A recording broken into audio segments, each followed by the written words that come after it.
Hello again, viewers. My name is Dr. T. Roberts. I'd like to welcome you to another wonderful episode of the Dare to Share podcast. It is my pleasure to introduce my guest.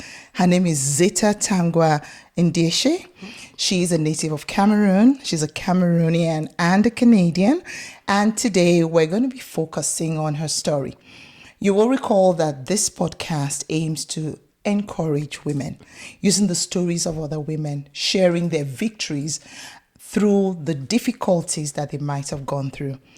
Zita has a wonderful story to share with us today, one that involves moving into a new environment, having to deal with a health diagnosis, resettling, and developing a passion for overall health and well-being. I'd like you to welcome Zita to the show. Thank you so much.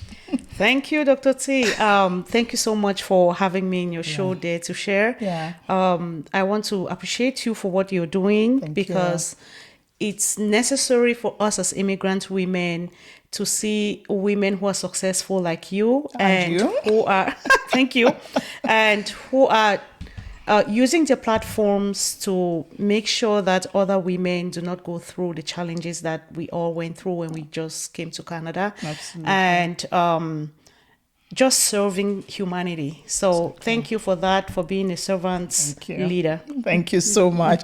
And we're talking earlier, just before we came down to the studio, about it gets to a stage in life where what you do is a mission. It's a mission to help other women. And thank you so much for sharing part of that vision with me. The title of our discussion today is called Unbeatable in the Face of Adversity. And guess what? That wasn't developed by ChatGPT or anybody. That is the title of her book. And we're going to be talking about this and giving you some more information about the book. In this book, Zita, you talked about the beginning, growing up in Cameroon, and some of the lessons you learned. Now, I'm glad I've read the book. So let's start with growing up and the first health shocker, as it were, that you got while in Cameroon. Yeah, so growing up in a very large family, I come from a family of 9 kids.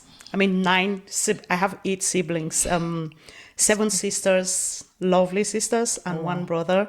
A very close-knit family, and that stems from the examples that our parents showed us about what family is all about. So my first shocker growing up as a young girl in that big family was when my dad was diagnosed with type 2 diabetes. Wow.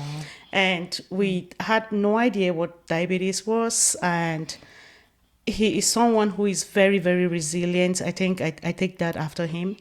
And he just started making lifestyle changes. He has always been an active person, does not drink alcohol, like minimally, very focused on his family. He's an agriculturalist, so he will always be at the farm and work. He keeps animals at home. Wow. So he kept very, very busy. And I think that helped him to manage his type 2 diabetes. Like, Dad just turned 89 a few days ago. Wow. And we are so happy to have him around. And Good. that is because of his lifestyle changes. Great. Fast forward about 20 years ago, when I had my last son, so I started losing the baby weight.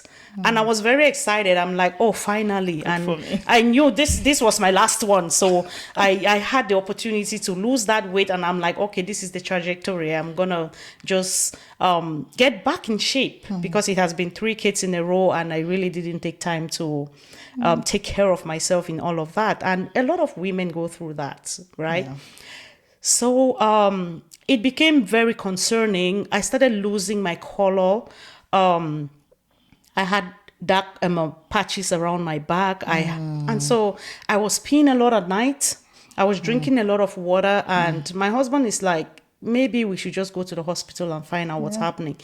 I think it's beyond the weight loss. And I went to the hospital and boom, you have type 2 diabetes. Wow. How old were you at that I time? was 20. 30s? No, 20? no, yeah, I was in my 20s. Oh, wow. Yeah, late Okay, 20s. Yeah, all right.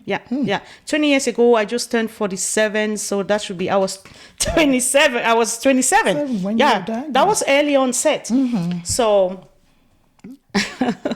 Yeah, so it was very devastating for my family when I got diagnosed, and I called my dad, told my dad about it, and he's like, "See, I have lived with this thing. You have to start taking care of yourself. It's not a death sentence." He was very, very supportive, but there's a gap between getting advice and actually working on it. So I took the advice, and my doctor is like, "There's really nothing you can do about this. It runs in the family. So you have to start instituting lifestyle changes." I'm like, "What should I do? Cut back on the carbs, like the regular, cut back on the carb, keep active." Yeah. And I said, okay. Did you have medication at the Yes, time? I was placed on medication. I metformin at the time, and I had 2 pills in the morning and 2 pills. That was how That's bad the it was. maximum dose. Absolutely. Exactly. Yeah. And guess what? Like 5 years down the road, it went up to 5.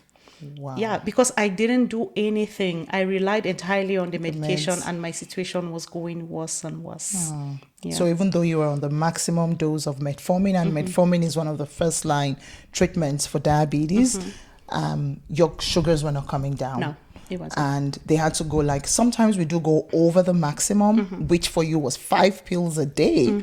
So you went on to that, and you're saying, look, you were just relying and thinking, it's just the pill. If I take the pill, my diabetes should go. Yeah. That didn't happen. No, it did not. And I think a lot of the changes that I'm making in my life now stems from that there's nothing external that's going to change you. We have to put in the work to get the results.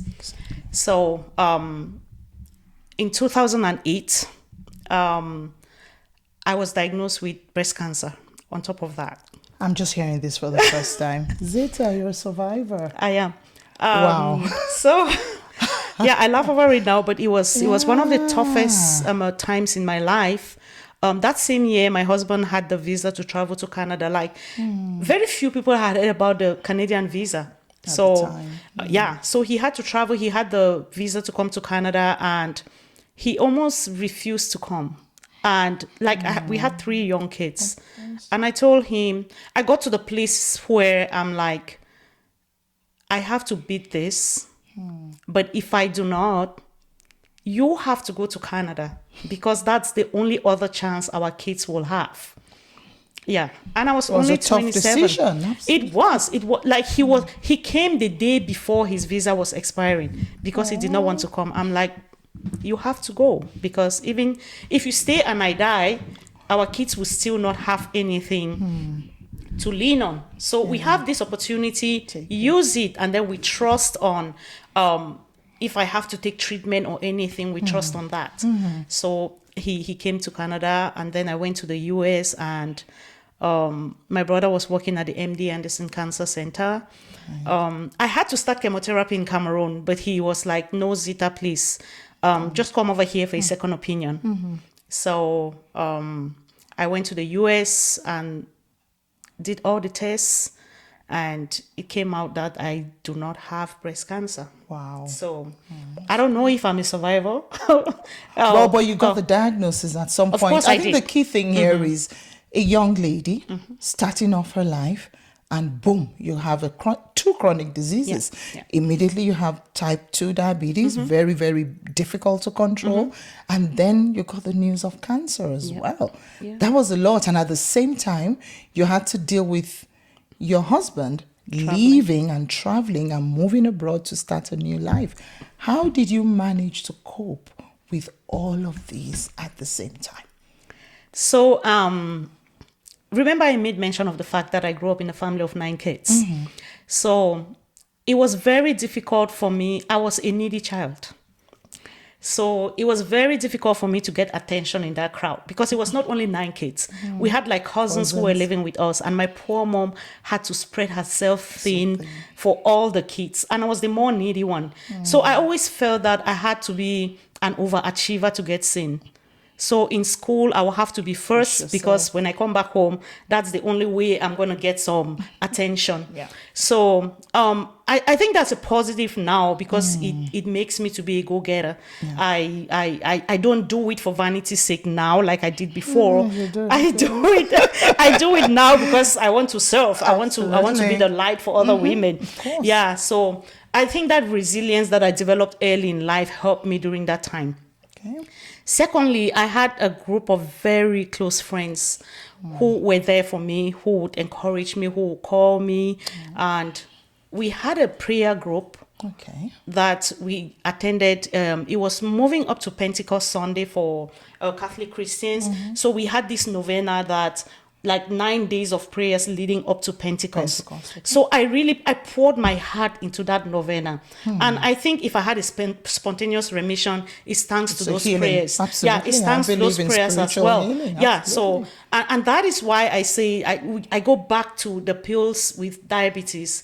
It's not just the pills that will heal you. What you believe in also, It's a big part of it. it's a big part of healing. So because I got to that point where I am beating cancer, there is no way I'm going to live with cancer. And just putting me out of that fight or flight mode where I was in that fear of having a chronic disease to that place of peace and restfulness. Wow. I think that is where my healing came from. And also, there was also a friend who advised me to do a 5-day water fast. Okay. I had never done any fasting before. She said, just try it. Just try it. I have heard that it helps. Okay. That was the first water fast that I did. So when I try to piece these experiences together, I'm like, it's that pieces of the puzzle. And I think there's no single thing that helped me towards healing or towards my journey. But all of these pieces of this Together. puzzle fit together to paint a very beautiful picture of resilience and healing. And I'm just chipping here. This is Zita's story. We're not prescribing here, so please, we don't want you to go on a 5-day water please. fast No. with diabetes. I mean, it's okay to fast, but please check with your doctor that it is safe for you. Supervised. This is her own personal story. So, Zita, you talk about resilience. You talk about the support from friends. You talk about your belief system. You talk about the fact that, and yes, you can go on a fast. It's a personal walk with you and your God. And you believed all these little pieces helped. There was another significant event in Cameroon, the marathon race.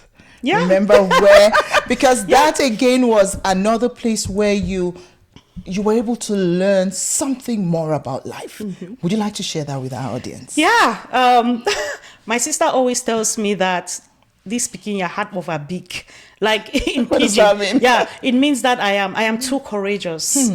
So one thing with me is I work a lot with my intuition. Like I believe so much in my intuition. It has failed me a couple of times, but I think I've worked on my intuition over time that now when I have that gut feeling, Go for it. I go for it. Good. Okay, so this was 13-year-old me.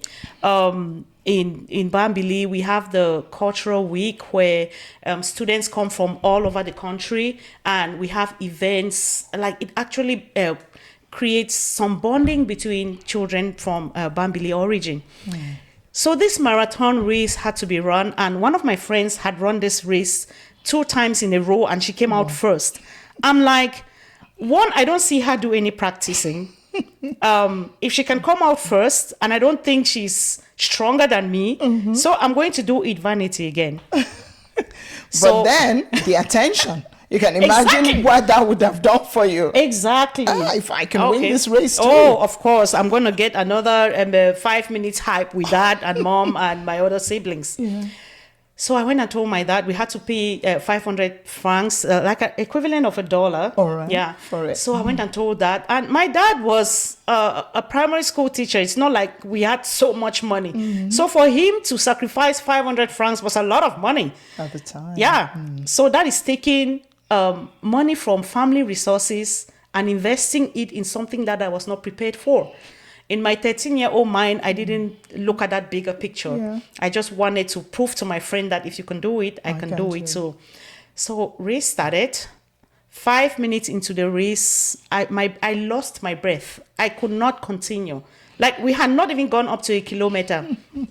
I saw one of my cousins and I'm like, he has to help me. There's no way I'm going to give up this race after my dad has coughed up 500 francs. So he held my hand and we started running, and we got to a point. I told him it's okay. I think I can try. And I went to the top of the hill. It's a small hill in Bambili. I went to the top of it and then I came back. It made a mark in my life because that is when I knew that you don't have to be 100% prepared before you start something. If you think you can do it, start and fail forward. I love that, because I knew that experience became ingrained in your heart, in your life, in your decisions. And even when you had to deal with all these things, you remember that, look, one thing is never to give up. And I think that's the lesson for us as women and as individuals, that never be afraid to take the next step. Even if you fail, as you said, fail forward. What is it that you have to learn from that experience? And I know that has been a major driver for you, because we'll get to the workout part. Zita, I see Zita sweating online and I'm like, why can't this just be me? She's a real go-getter. So you got the all clear from the cancer, just going back now to the story. You still had the type 2 diabetes. Your husband was now in Canada. And eventually I knew you were able to come join him. Right. Which was the beginning of another set of challenges. Right. Talk to us about that. Yeah, so it was very exciting when we finally got... My husband was actually visiting us in Cameroon when we got our visas to come to Canada. Okay. So it was a big celebration. I'm like, finally, we get to be reunited Together. as a family, and our kids will have opportunities that they would have otherwise not had being in Cameroon.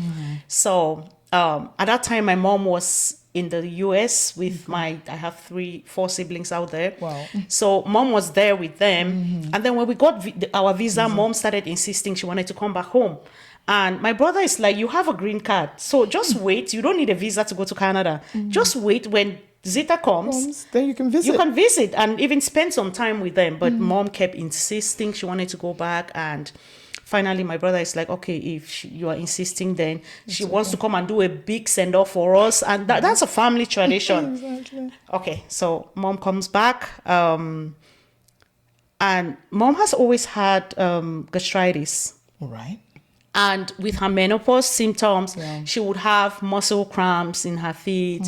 She will have these sweats that we did not know what it was. Hot flashes. Yes, hot flashes. So mom came back and all of these symptoms came up. And we were like, oh, maybe it's just a long journey. But her situation kept deteriorating.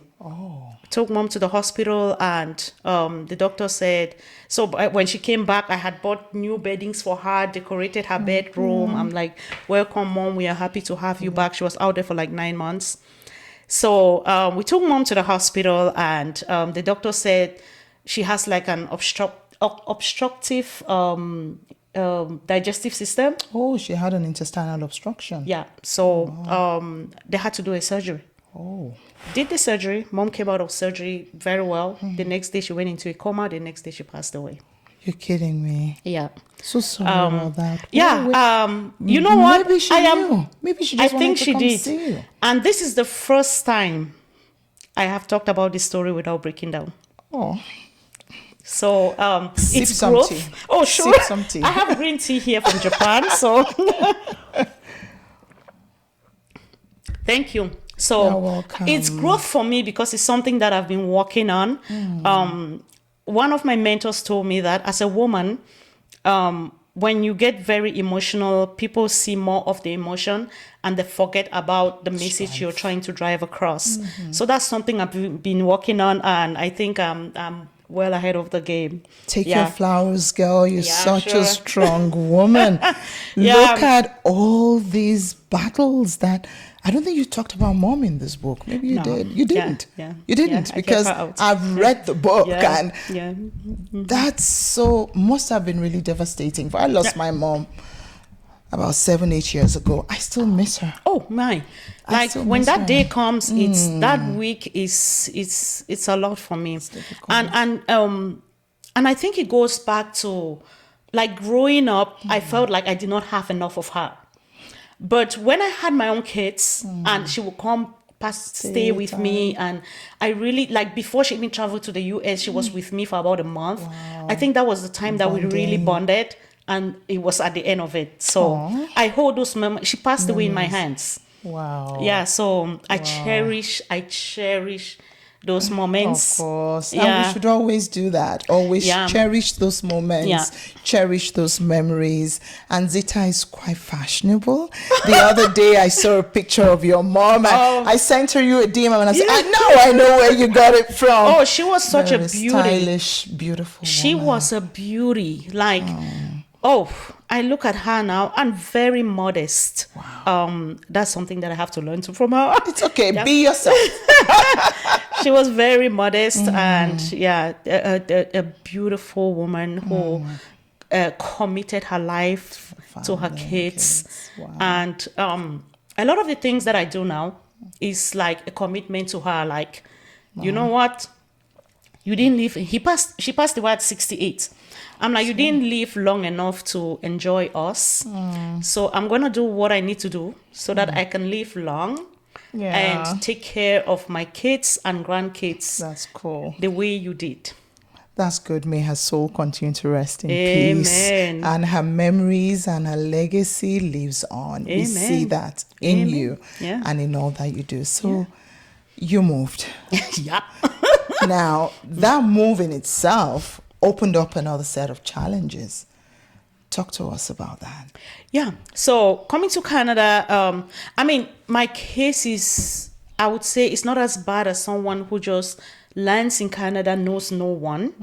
My husband was here already, and so I had a very smooth landing, and there was a lot that he already knew, and a path that he had already charted a path for us. Right. So when I came, the daring me, I am like, I can do anything. You were a school teacher in Cameroon. I was. We didn't talk about that because that's going to come in. Exactly. It's going to come in now. So I was a high school teacher, geography teacher in Cameroon, taught for 9 years in Cameroon before immigrating here. And my husband had told me that, see, I came here as a federal skilled worker as a teacher, but he switched into nursing because the procedure to get certified was just so debilitating. He's like, I'm not going to go through that. I'm just going to go into nursing because he was a biology teacher. So it was a better tangent for him. Yeah. So when I came, I'm like, if I am doing nursing, I'm going right to the end. So I'm not just going to do nursing and end on the floor. I am going all out. The way. PhD. Yeah. Oh, NP, everything. NP. DNP. Yeah. Exactly. Yeah. Let's do it. And then I had the option of the teaching thing. So I called Alberta Education and got all the requirements to get certified as a teacher. Took me 2 years. Took me 2 years. Even but there with was your one experience. thing. Oh, yes. And there was one thing I told myself every single day. We used to live around Radcliffe in Marlborough. All right. So every time I passed through Father Lacombe, I would tell myself I would teach in this school. Like when I had got to the point where I settled on teaching, because I had all of these other options, and I told myself I have to prepare and pick the right thing. And just saying I want to do this or do that does not cut it. Why do I want to do it? What why? Does it take for me to do it? So I put all of those together, and one day I told myself, when you think about all of these options that you have, which one gives you the least stress? And I settled on teaching. Wow. And once I settled on teaching, that's when I started telling myself every time I pass through Father Lacombe, I'm going to teach in that school. So you're already speaking to it, Exactly. even though it had not happened. No. And that is one of my big things now. Like, say it. Because I am getting more and more spiritual now, because we don't see everything. No. We only see what we can see. But there's still a lot out of sight that is already out there. and you just need to connect to it, and then you attract it. I always give the example of a radio station. You're driving your car to work. You put 98.5 or 88.9, it takes you to Shine FM. You go to 95.2, it takes you to country. All right. Does that mean that 98.5 is not playing? It is playing. It is, but you are not dialed into it. Yeah. So that is it. These things are in existence, and we just need to connect to them, and then we'll attract them into our lives. Right. And that means that you have to be in a state of preparedness, a state of readiness in order to connect to these goals that we have. And today I will tell you, I do not teach in Father Lacombe, but I teach with the Catholic board. Great. So I still had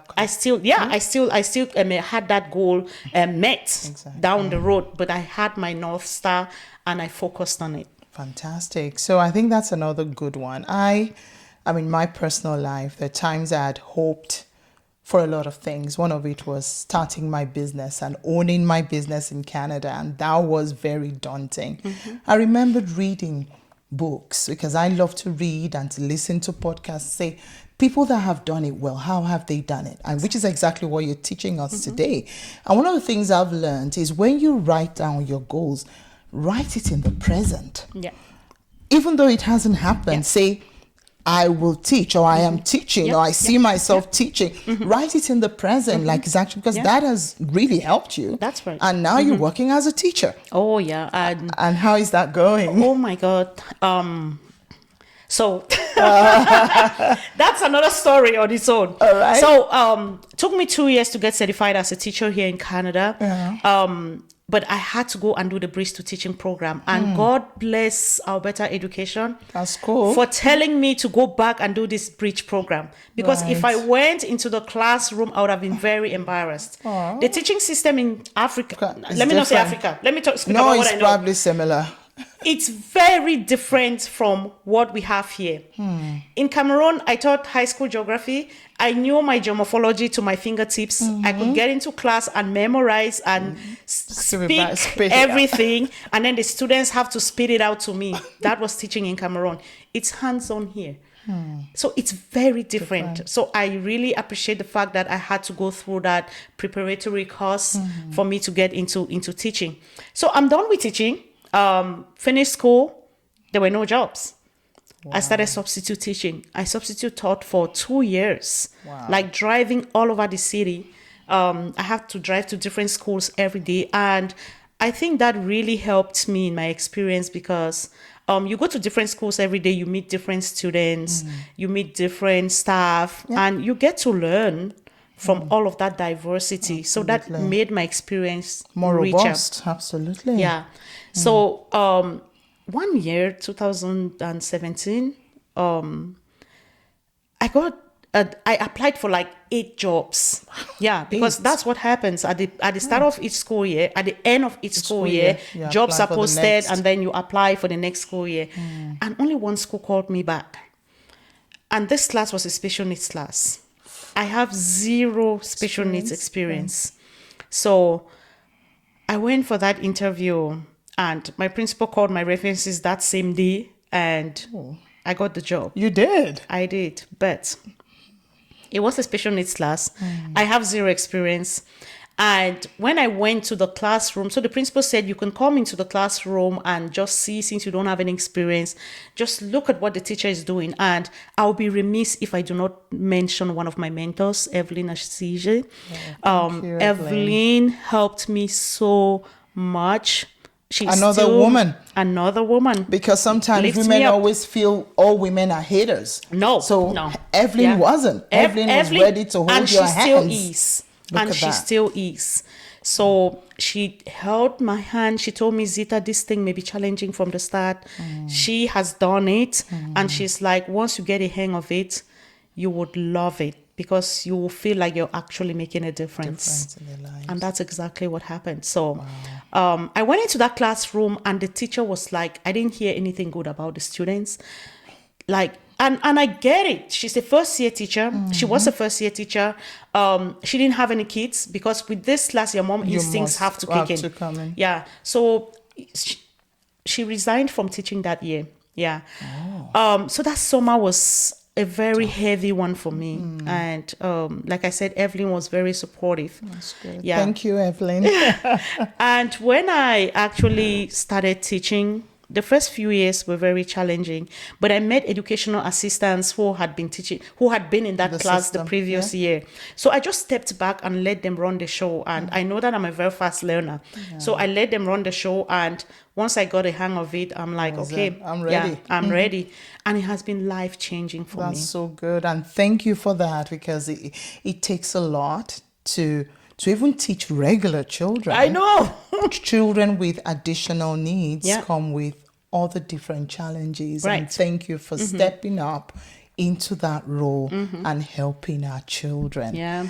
There is a big part of your story that I would like us to talk about, which is adjusting from Cameroon to Canada with the management of your diabetes. Because in Cameroon, you said your dad was a farmer. You know, you had fresh food, you had the different flavors, and then you come to Canada. And I remember you saying how challenging that was. And also you talked about the carbohydrate dense diet that we all eat in Africa, us inclusive as a Nigerian. Yeah. So tell us how you navigated that challenge and how you were able to take care of your diabetes in Canada and still eat well. Yeah. We will now talk about what came after that. Right. So it's been a 14-year journey. Didn't happen overnight, but one thing that I pride myself in is that I'm a lifelong learner. I love to learn, to learn new things, especially things that I'm interested in.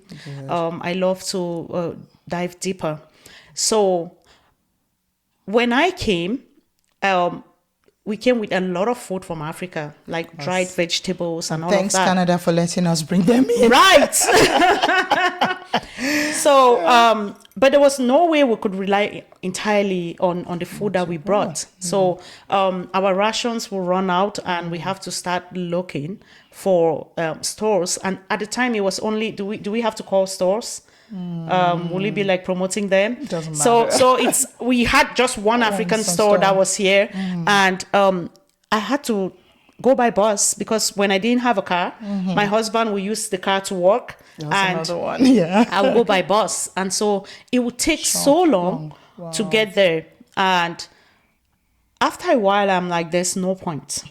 There's no point. I'm just gonna wait. We're living close to the Walmart and Marlboro, so I'm like, I'm just gonna go in there and whatever I get with one source of income, by the way, which means that we had to do a lot of Budgeting, cost benefits, managing, exactly. cost benefit analysis. And to see what works best for our family.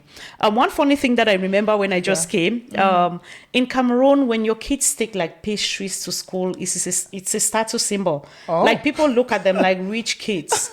So when they came to Canada, I'm like, of course we're already in Canada, so why? We should show that we are rich people.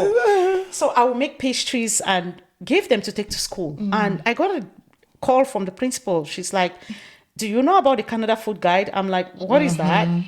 She said, okay, this is how you're supposed to eat. And she brought down the plates and all of that, vegetables and all those proportions. I am like, I don't know how this works. And with my income now, there's no way I'm going to guarantee that I'm going to do this. But the thing that I think held us up on the nutrition part is what we brought from Cameroon, and that most of the food was what we had, what we brought from Cameroon, like the fresh vegetables. And going back to the carbohydrate density of our foodstuff, in Cameroon, something like protein is considered another status symbol. That's and true. Even if parents rear like chickens and goats, they only kill it when there's a big ceremony. Right. Or when there's a special visitor. And usually the kids will get the neck and the leg and and they're not very nice parts. But you know what? And you know what? I think maybe because of that, those are the only parts that I eat. Yeah. For the fish, I only eat the head. You're kidding me. Oh yeah, No, for the I'm chicken. hopeless with that For the one. chicken is the neck, the wings, and the feet. That's what I kidding eat. me. Yeah, absolutely. So I have to be conscious about having the lean parts in order to step up my protein. Of I have to be course. intentional about it. About that. If not, that's my go-to. Yeah. But then, talking about the management of diabetes, because we have women and men moving from other cultures, especially from our culture in Africa to Canada, and sometimes they really struggle about what to eat. We're saying, cut down on your carbs. So the question is, so what am I going to eat? How easy am I going to find food? And you talked about this in your book, how you had to get creative with other foods that were not really native to us. You talked about quinoa. You talked about so many other foods that you actually had to adjust, and the trial, and also how did you do that? Is there anything you'd like to share with our audience? Yeah. So managing diabetes here as an African woman. Okay, thank you. So one thing, my doctor is from Sri Lanka. Our family doctor is from Sri Lanka. So she gave us a lot of advice around East Indian food because it's more prevalent here. Yeah. So we incorporated that as well. And then, like, I love listening to podcasts and learning about overall health and wellness. So there are tweaks that I learned that I incorporated. Like, I can still eat. I love my traditional food, achu, which is like pounded taro yam. Okay. And then it has the soup, which is made from palm oil and potash. Oh. And then there's a vegetable side, and then you have lots of protein. Right. So there's a way that I can tweak that in a way that when I eat it, I'm not going to have that spike. You're not giving yourself a carbohydrate load and a sugar spike. Exactly. Good. So like getting a small proportion of the acho, and then getting more vegetables and more protein. Absolutely. And going for my vegetables first, and then my protein, and then my carbohydrates in that order. I love that. Oh, that's a good one. Yeah. So start with the veggies, and then you want to be able to eat a lot because you'll be full by the time you get to your carbs. Exactly. I love that. Yeah. See, even the doctor is learning here. Right. Yeah, so that is the secret. And then other things like rice. I'm not a fan of rice and bread, but there are other things that we can do to make sure that, because we still have to live life, we still have to enjoy life. So I already have a type 2 diabetes diagnosis. I'm not going to add other things to eat to make my life miserable. I still have to enjoy life. So something like rice, I eat it sparingly, but I cook my rice or potatoes, and then I put it in the fridge. It cools down, I eat it the next day, and it already becomes resistant starch. So it just goes through your gut, and then to your gut microbiome makes use of it, and so you don't have the resultant spikes in the blood sugar level. Fantastic. Wow. I think you need to write a cookbook. I know there are a few recipes in your book, so if anybody's looking forward to learning more, get the book and we'll talk about that. Now we're going to talk about what I know you for. What I've always known you for is physical fitness. That marathon didn't go so well. Absolutely. But now you are the queen that I know of physical fitness in Calgary. So tell us about your journey into physical fitness. Tell us about how that became a passion. And you do it with so much grace and so much ease. The last one I looked at, I saw you were doing squats, and I didn't realize you actually had a big weight in front of you. I was like, I didn't see that. How did you get into physical fitness? Tell us about that journey. Okay, so back in Cameroon, I had one of my friends. She was my neighbor. She was very physically active, and my colleague too. So we would run to church every morning, attend mass, and then walk back.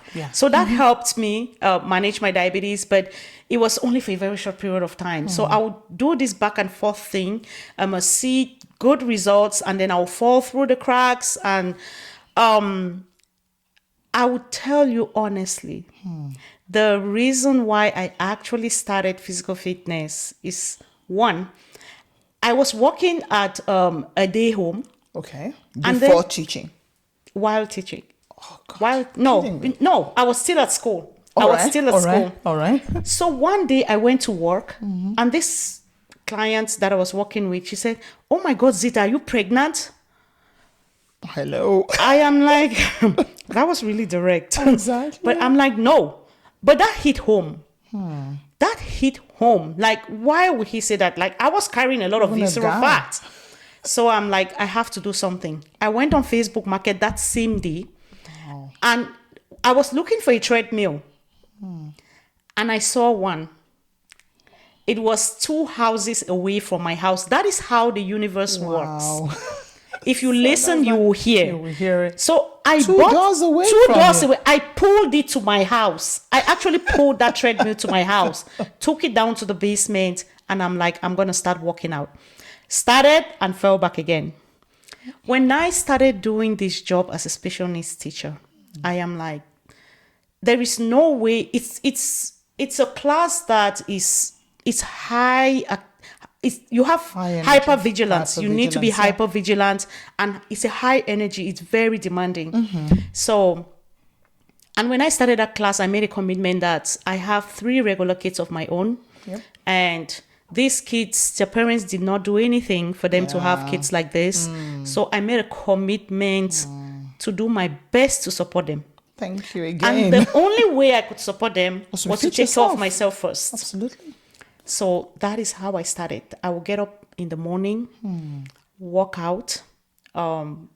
Like I have a very solid morning routine. We can talk about that too. Yeah. So that's how I started. And when I go to school, I feel energetic. I feel ready. Think better. Yeah, I feel ready to meet the challenges of the day. So I'm not in a fight or flight mode. I go there. I am very settled and grounded and ready to help. Right. Now, please don't think you need to be a special needs teacher to work out. Yeah. But you need to know your why. And everybody's why is different. Zita has told us her why, or some of her whys, because physical activity would also have helped with the visceral fat you said you had accumulated. It would help with your diabetes management. It would help manage the stress of the work that you were doing at the time. So I would say we all need to find out our why. And even the WHO, the World Health Organization, does recommend 30 minutes of moderate exercises at the minimum 5 days a week to stay alive, to stay well, to have a clear head, to be well grounded. So you just need to sit down and say, what's my why? And I can give you 2, your heart health and your mood, and your joints the older you get. So there's so many benefits to exercise. You just need to find out what's your why. So you had your why. And how did that go? So, and like I said, I am a lifelong learner. Once I am invested in something, it becomes a rabbit hole. I just keep going down. So one of the things that I do when I'm driving to work, for instance, I listen to podcasts. I don't watch TV. I don't watch the news. Because I just want to get information that uplifts me. There's really nothing uplifting in the news. I think it's curated to put us in a fight or flight mode. And when you are in that state, there's no way you can create. That's true. So it's very intentional. So I choose not to partake in that.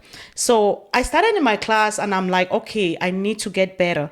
A lot of women do not have, like, there's just so much going on for them that for them to get up and actually start, like, look at the person in the mirror and say, I choose you. I am going to start taking care of you. It takes so much for us because we have been raised in environments where we take care of every other person but us. Yeah, we're always on the back burner. And that is why you see women, by the time they get to their 50s, they're already like, what else is there for me? And because I do not want that for other women.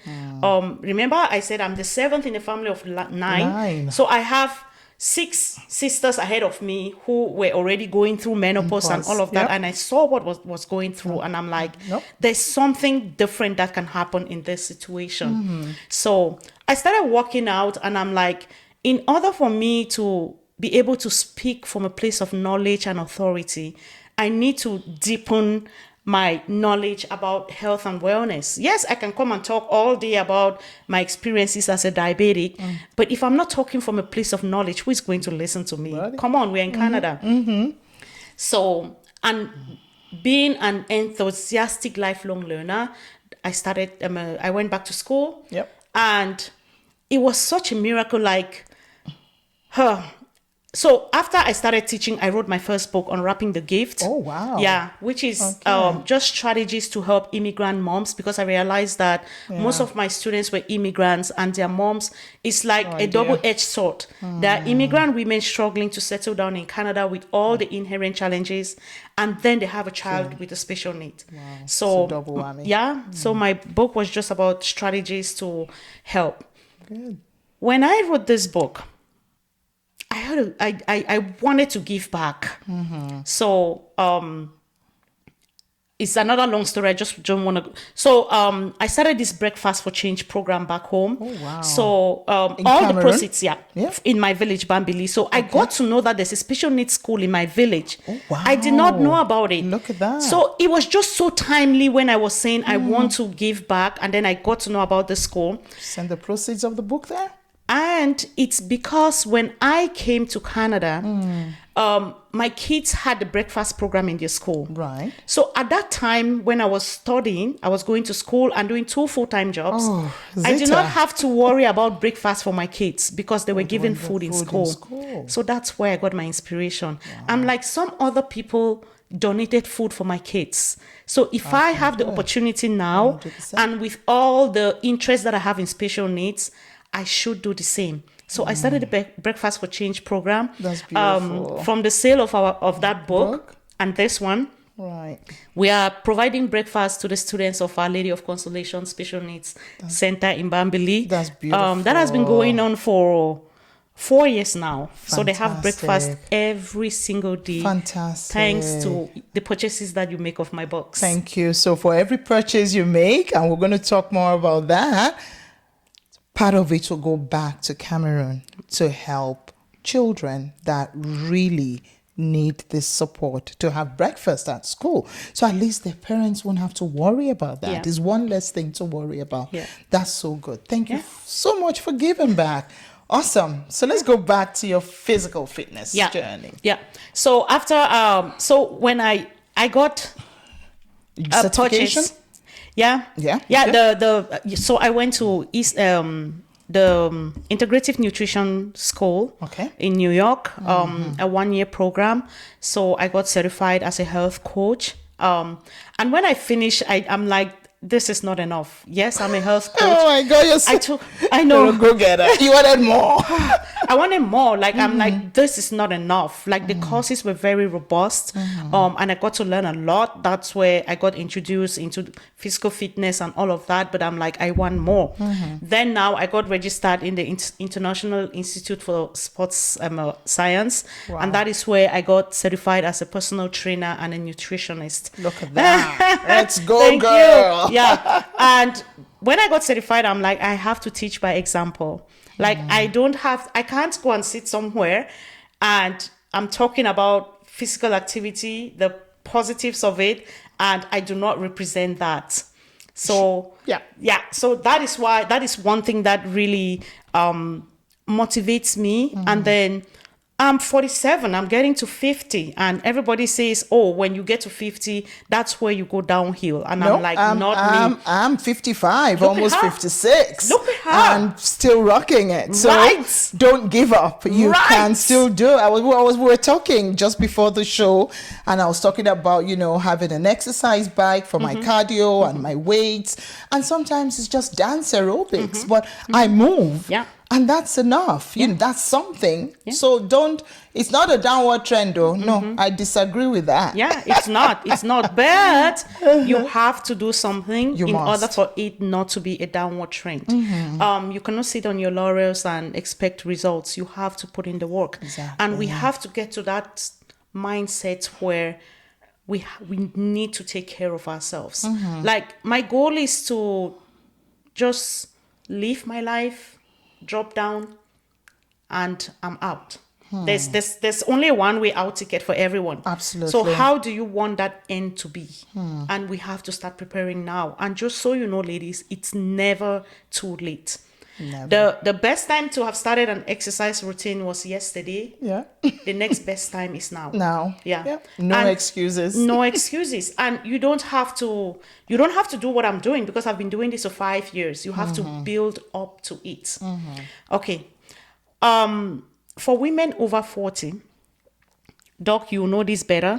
We lose muscle mass as we get older, because estrogen drops and all of that. We're getting and into then you have perimenopause. the adiposity around your stomach. Yeah, because estrogen is not there anymore to redistribute the fat. So we have to lift weights. There is period. Even for your bones, you have to lift weights. We have to lift weights. We have to bear that burden, because once that estrogen starts dropping, bone density drops. We start having osteoarthritis, osteoporosis, fractures. And they say you break a hip, you go to the hospital and die from pneumonia. Absolutely. It's not even the broken hip that kills you. Absolutely. So these things are very real. And we don't just have to say, to let life happen. We have to be intentional. That is why the name of my foundation is Intentional Well-Being. Wow. Because it cannot just happen. You have to be intentional about it. You have to nail down your why. And then you have to live up to yourself, because the only single way you can build self-confidence is by keeping the promises you make to yourself. Absolutely. If you do not keep the promises you make to yourself, there's no way you're going to keep promises to other people. And what do you tell your brain? You should not trust me, because I said I would do this and I do not do it. So you kill intuition. Absolutely. Yeah. So start small. Do something that you love, like Doc talked about dancing, aerobics. I'm all in for that. The worst exercise is the one that is not done. So do what you love to do, and then what build encourages you, what will make you to get out of bed and do, and then build up on it. But please move. I love, there was something you talked about, routines. I have a morning routine, and a lot of women again feel, oh, there's no time. How am I going to do it? Can you just tell us in a nutshell what your morning routine looks like? So maybe that will give us and women and viewers an idea of where they can start from, because this morning routine, where am I going to find the time? Exactly. So let's see how you do it. What do you do, So Zita? let me start by saying that Seneca, he's a Roman emperor. He said, we don't struggle from a lack of time. We struggle because we waste a lot of time. Wow. Everybody has 24 hours in a day. Elon Musk has 24 hours. Look at what he's doing. Absolutely. Yeah. So it means that there's something he's Jeff doing. Bezos has 24 exactly. hours. Look at what he's So doing. there's something Oprah they has are 24 doing hours. that we are not doing Yeah. in the same time that we have. So what are we using our time for? Like for me, one of the things that will not take my time is sitting down and watching the news or movies. I'm not saying that if watching movies is what uplifts your spirit, you should not do it. But nail down your why. Okay? Exactly. All right. So we have to watch out what we do with the time that we have. Okay. So I'm up every day at 5:20 in the morning. When I get up, I go downstairs. I drink hydrogen infused water and sea salt in a glass of water because I have to work out. So I want to replenish my electrolytes. Okay. When I drink water, I go upstairs. My little gym is upstairs. My husband walks out downstairs. Took him 3 years to join me. And like he's almost 60. And I look at him, I'm like, you look good for 60. And he does. I've seen him. Yeah. So I get up, I walk out. It's usually 45 minutes to 1 hour. And then now I just got a sauna in my house. Yes, every time I see you, you're like, I'm just out of the sauna. You gotta share that link with us. Sure. Because I just said, and you said, I just got out of the sauna. I'm like, I'm jealous. What's going on here? So initially, when I finish my workout, I'll go into my bedroom now. I make up my bed. Like this is routine, non-negotiables. I make up my bed. I have a shower. I come downstairs. No, after my shower, I meditate for 30 minutes. I usually am a meditator, Dr. Joe Dispenza's Vision of the Future meditation. So I do that for 20 minutes, 20 to 25 minutes. Come downstairs. I usually make my breakfast in the morning because for me it's kind of a ritual. I am brewing my coffee and I'm smelling that aroma. coffee. That's so good. And then I'm doing my lunch, which is usually a salad or a smoothie. And then after that I get ready to work. And between 5:20 and 7:30, I have had no contact with my phone. I love that. I do not touch my phone. If I pick my phone up, it's either to go to YouTube and pick out the video, which I usually do the night before, the workout I'm going to do in the morning, or to go to my meditation. So now what I do after my workout, I habit stack. So I'm sitting in the sauna, and that is when I do my meditation. Of course, 2 in 1, 2 for 1. I love that. Yeah, before I go and shower. So that is my non-negotiable. That's my morning routine. Your day. Then I start my day. As I'm driving to work, I'm listening to a podcast. You're feeding yourself. Exactly. You're feeding your mind. I'm creating who I want to become. Absolutely. Both physically, emotionally, spiritually, and psychologically. So that first part of my morning is that creation part. I am creating who I want to be. And one thing that I really like about my meditation is I visualize my day. Wow. What are the challenges I'm going to have today? How am I going to meet these challenges? Wow. Who do I want to become? Who do I want to become? Who do I not want to be? Wow. So it's really, it's very deep, because sometimes you get face to face with some truths that you do not want to face. But because you want to become somebody else, you have to unwrap that old self. Absolutely. It's like peeling off skin from the onions. Absolutely. Little by little, one at a time. Exactly. And then you see that you are becoming, I can tell you with all honesty that I look at myself today and I look at the person I was 5-7 years ago. It's a different person. Wow. Yeah. And that's really so powerful there, Zita. A lot of women don't even know what they want to become, or they know, but they don't pay attention to it.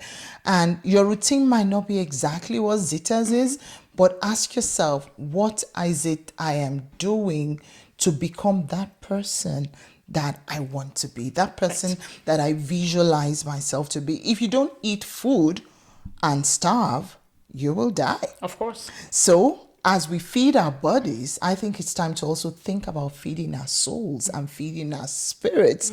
And whatever that is for you, grab a journal, grab a book, and write it down today and reflect and see, am I doing all I should to get there? I go on a phone fast once a week, every week. Every Sunday, I don't scroll social media from the point I wake up till after church in the afternoon. So usually I do not look. So I'm like, this little tool will not control me on Sunday. Absolutely. That's it. And you know what? Nothing has happened. The other week I was telling my daughter, I was finding a particular app, it's LinkedIn, which should be, like professional. It was getting a little too overwhelming. I deleted the app from my phone. So I still have access to LinkedIn on my computer at work and all, but I made a conscious effort to knock it off my phone. So what is that thing that's causing that distraction, that's stopping you from becoming that person that you want to be? I'm so glad we're having this discussion now. We're airing this in the new year. It's probably time for you to sit back and ask yourself, as a woman over 40, over 50, over 60, it's never too late, as to who exactly is the woman you want to be. And how are you working towards becoming that woman? Absolutely. Like when you look at yourself, there are people you admire, but when you look at yourself in the mirror, do you admire that person? Wow. Do you admire you? And what are some of the things that's just giving you a rush of adrenaline or a rush of serotonin? I mean, scrolling on that phone is an addiction, and it is made, especially these days with AI. It's like they know exactly what you're thinking. You look at one thing one day, you wake up the following morning, and everything is being thrown at you. So we just need to be, I mean, we all survived at some point without mobile phones, didn't we? Yeah. We were good. Yeah. I remember growing up when we ran up telephone bills for the dial phones, for those that knew, my father would put a padlock and lock it, so we had a way around it. We would go out and play, and we could be children, and it was beautiful. So you're not gonna die if you don't have your phone. Nothing is gonna happen. If anything, that time you're giving up would create time for something more positive. Absolutely. And please let's look at that and let's think about that as women. And just to add, Doug, you talked about year end, and this is a very critical time for me. These are the times that I retract because I want to chart a way forward for the next year. Right. 2 years ago, I came up with a vision board, and it's scary. Like, I listened to Dr. Tara Schwartz. She's a neuroscientist, and she's trying to make this connection between neuroscience and spirituality. And when you see someone that is a neuroscientist talking about the importance of spirituality, of connecting to a higher being whoever that higher being is to you, it humbles you. It does. And you're like, okay, then I think I can trust her. Absolutely. So she came up with this vision board idea, and 2 years ago, I started doing the vision board. I tell you, everything I wrote on my vision board, I knocked it off. Wow. Because that's the last thing you see before it's on my bedside cupboard. I make it public. So that people can also hold me accountable. Absolutely. That's the last thing I see before First I go to thing sleep, you and see the when first you- thing I see when in the you morning. wake up. And when you go to sleep with that information in your mind, You can think about it. that is your subconscious mind works on it. Absolutely. And then now when you get up, you just start seeing connections. You know about the reticular activating system, Of right? course, Arias. What you focus on, Exactly. what you focus on, you see more of it. Absolutely. Like my husband just got us a Highlander, thank you. Oh, nice. And now everywhere I Congrats. go, I'm seeing Highlanders. I'm like, Highlanders. were they not there before? They were, but you We're were not just not seeing tuned them. to it. Absolutely. So, like you said, it's important to write down your goals. Start small. When I started, I had 5 goals. Knock them off the next year. And now it's like, when you start knocking off your goals, you're like, are you selling yourself short? Is there something more you can do? And that's how you start expanding your horizon. Absolutely. You start pushing yourself. There is so much potential in us that untapped. Exactly. And I loved when Wayne Dyer said the graveyard is a place where So many dreams, talents go visions to and die. talents and Yeah. they're silent So forever. we don't want to die with our music not playing. Absolutely. Yeah, we have to go inside and ask that difficult question. Yeah. Why am I here? You're not here by accident. You're here for a reason. What's that What reason? is that reason? How do I get there? Wow, this has been so awesome, Zita. Thank you so much for giving us an insight into. I thought I knew you. I think I've known you a little bit more today as a woman of strength, as a woman that has overcome a lot of difficulties, and as a woman that still keeps pushing, not getting to a point where you're saying, oh, it's enough, I'm not going to relax. No, we need to keep working. Yeah. At 40 plus, you look awesome. Oh, thank you. And I see the work that you do. I'd like you to tell our audience about the work you do. Yeah. Okay. Outside of teaching. Yeah, outside of teaching. So How can you help that woman listening that's saying, oh, this coach, I just love Zita. Yeah. What is it you can offer them, and how can they get in touch with you? So the first thing is, my dad always tells us to teach by example. He does dishes at home. He does his laundry. So if he cannot tell you to do something that he will not do. So that is one of my driving principles. Awesome. So I started my foundation after the book, the Intentional Wellbeing Foundation, because like I said, we have to be intentional about our health and well-being. Nobody is going to come do it for us. We have to do it. And following that philosophy of teaching by example, I have to show women what we're capable of doing. So if I get up at 5:20 every morning, is for that one woman who will tell me, Zita, your video today inspired me. There was a time that I stopped posting because it was taking a lot of my time. But when like a couple of people, even people from Cameroon, why are you not posting anymore? Your videos were very inspirational. Look at that. I'm like, okay, there's something that I need to tweak. what is it about my videos that was taking so much of my time? Is it the number of likes? Will I go and check the comments? What's your why? Exactly. What's your why? Yeah, exactly. Again. What's your why? What's your why? So I cut out the vanity piece of it. And I am just doing it for that woman who needs inspiration. Very good. So, and what's your handle again?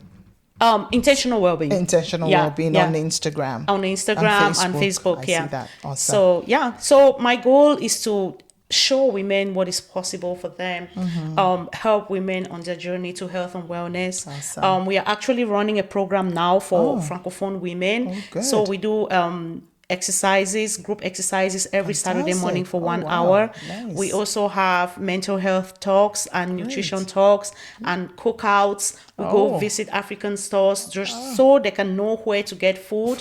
We go visit farmers markets so they can know where to get fresh produce. So it's very rewarding, and I think I really like what I'm doing. It's obvious. Now you just launched this book this year. Where can we get your book? So this book is on Amazon, and please, when you get copies, know that you are supporting a cause that is bigger than just getting the book. You're going to get the positive information from the book, and you're also going to be supporting the students of Our Lady of Consolation Special Needs Center in Bambili. Awesome. And I have read the book. I had to read this book before the interview, and I tell you, it's a wonderful book. Very well written, very simple, very easy to navigate, and lots of helpful tips to help you. Now, final words. I always ask my guests, there's that woman out there that has listened to this podcast and is wondering, oh, really? What would be some words of encouragement that you're going to give to this woman?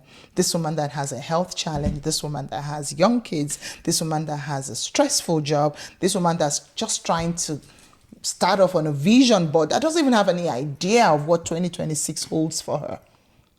In 3 sentences, I'd like you to tell her, just give her a word of encouragement based on your story. That's a tough one. I wish I knew about this before. No, it's okay. Anyway, what drives you? How would you advise that lady, that woman? Because that woman was you at some point. That's right. Yeah. So the first thing is, what is your why? Who do you want to become? Who do you admire?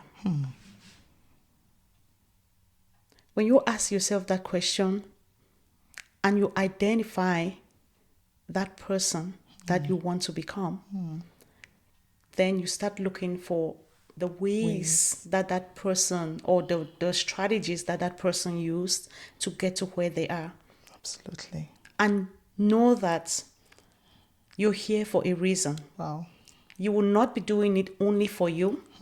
You will do it for your husband. Yep. You will do it for your kids. Yep. You will do it for other women who need someone to hold their hands. Exactly. So just sit, put yourself first, and once you nail down your why, go for it. Absolutely. Once you nail down your why, go for it. Thank you so much for joining us today, Zita. It's been so great talking to you. And to the woman out there, thank you so much for joining us on this podcast. If this is content that's helpful, feel free to like, share, and subscribe. If you have a story to share, feel free to send us an email on daretosharepod@gmail.com. I am your host, Dr. T. Roberts, a family doctor and a woman that is out there to encourage you to become a better version of yourself. Thank you so much for joining us, and thank you, Zita. Thank you, Doc. It was such a pleasure being here.